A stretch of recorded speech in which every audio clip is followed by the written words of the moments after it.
story. This is a story which is written in a book which is called Rabim Heshiv Mi'avon by Rav Aaron Dov Halperin. He tells a story that he once went to a Chabad house. I think, I'm not sure where it was. It was a Chabad house, I think, somewhere in America. And it went to the Chabad house, and then there was one person sitting there, a young man, and he looked very troubled, very agitated, and he had sort of long hair. And suddenly, the young man stood up in the middle of the meal, and there was a big picture of the Lubavitcher Rebbe, and he started screaming, "Leave me alone! Leave me alone! Take the dollar back! Leave me alone! Get rid!" And he pulled the picture off of the wall and he threw it down on the ground. And everybody, of course, grabbed a hold of him, and they took him outside and calmed him down. And so he came back in after the meal. So he told the story what happened. Or I think Rev Halpern asked him afterwards. So he said, the story was like this, that he was in university. This story must have happened like in the, I guess, the 70s, 80s. He was in university, and yeah. And however it was, he came from a religious family. He came from a religious family, a Jewish family, and he went to university, and he, got involved in the fun life over there in university, and he left Judaism totally. And then it started becoming all the fun, that whatever he was doing over there became meaningless. So he got involved in one of these meditations or whatever, and he went to the Far East, and that's it. And he just got swallowed up over there in meditation. And he was rising up in levels, at least they told him he was, and becoming closer to true awareness and whatever. And he forgot about his parents, and he forgot about everything about it. So suddenly one day, he's like up in the mountains, whatever, he's meditating, and he gets this tremendous urge to go back and see his parents. And so he tells a story. He got this tremendous urge to see his parents. He doesn't know where it came from. And he tried to get it out of his mind, but it just got stronger and stronger and stronger until he couldn't meditate anymore and he couldn't think anymore. And he started to feel a tremendous longing for his parents, a tremendous longing for home that he never had in his life. And it was just so intense that he felt that it was, he was being led by God or by the spirits or whatever it is. And whatever it was, as he went back, packed up his things, went to the airport, because all those things, they run on impulses anyway. The impulse brought him there, so impulse took him away. So he bought a ticket and he came back home, and he knocked on the door. So his father saw him standing there. He's got long hair and he's got beads and whatever he's got, a ring in his nose, whatever he put over there. And he's standing there. His father says, "Well, my son," and he's hugging his son, and he just stands there like a mummy. "What are you doing? I'm so happy to see you. Why did you come?" He said, "Well, I don't know.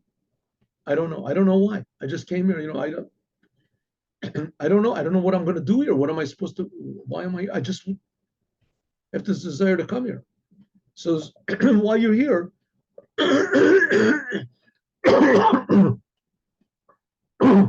so it's good. All of a sudden, his father said, "Oh, you know what?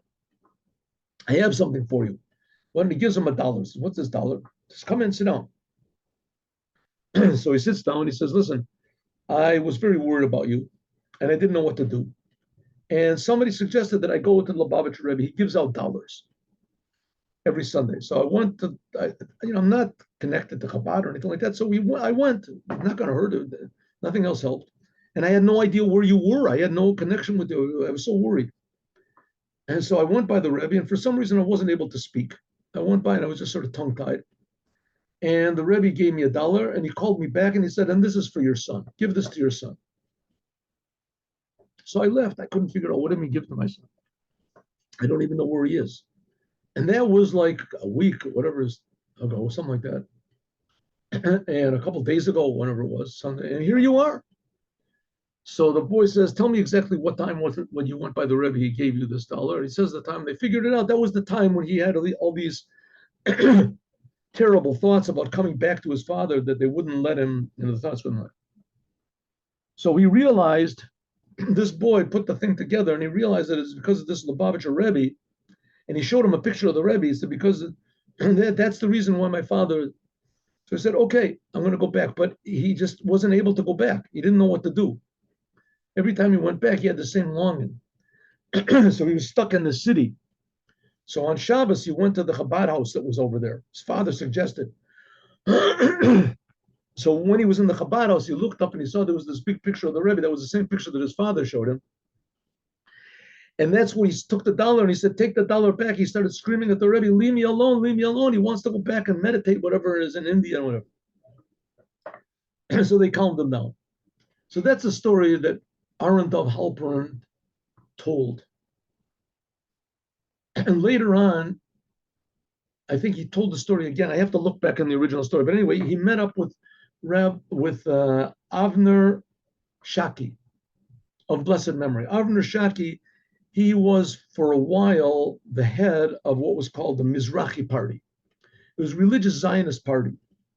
And he was very, the religious Zionist party, they're like, they're religious, but it's as important to them religion as it is important, Zionism.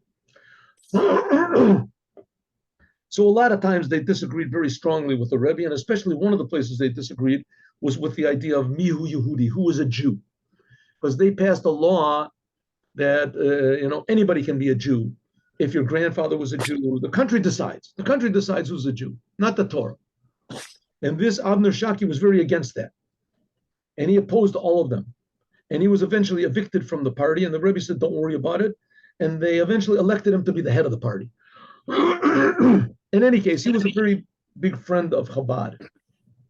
And he was speaking to Aaron Dov Halpern, and Aaron Dov Halpern told him the story, and he said, "Oh, I have an end for your story." He says, "What's the end for the story?" He said, "It happened to be that I was in, Nepal or some other place, someplace outside of Israel. And he was in this Chabad house, and there came 3 hippies, and they acted very not nice. Very not nice. They were very disrespectful, and they refused to make any blessings or put on kippahs on their head or to do anything whatsoever. They just ate it. And they were disrupting the whole meal. They wouldn't let the rabbi speak. And the rabbi said to me, leave them alone, because I used to be like that myself. And he told me that story that you just told me, but he told me that it was about him. That he was the hippie, and he was the one that got the dollar from the Rebbe. And eventually he calmed down, and he became one of the emissaries of the Rebbe. He opened up his own Chabad house somewhere. So that's the end of the story. And we see how every Jew is important, and every detail is important. But we also see how the Rebbe knew about this, and how the Rebbe had an effect on this person that was so far away and so far gone that he turned him around total to be a productive, not selfish person. Have a good day with Mashiach now. Thank you very much for coming. And God willing, the time will be the same as it was before. In Israel, the clocks changed. I understand by you it's going to change next week. But anyway, so this week will be the same thing. Hope to see you all tomorrow, 8:50 my time. Yes. And next week also, 8:15.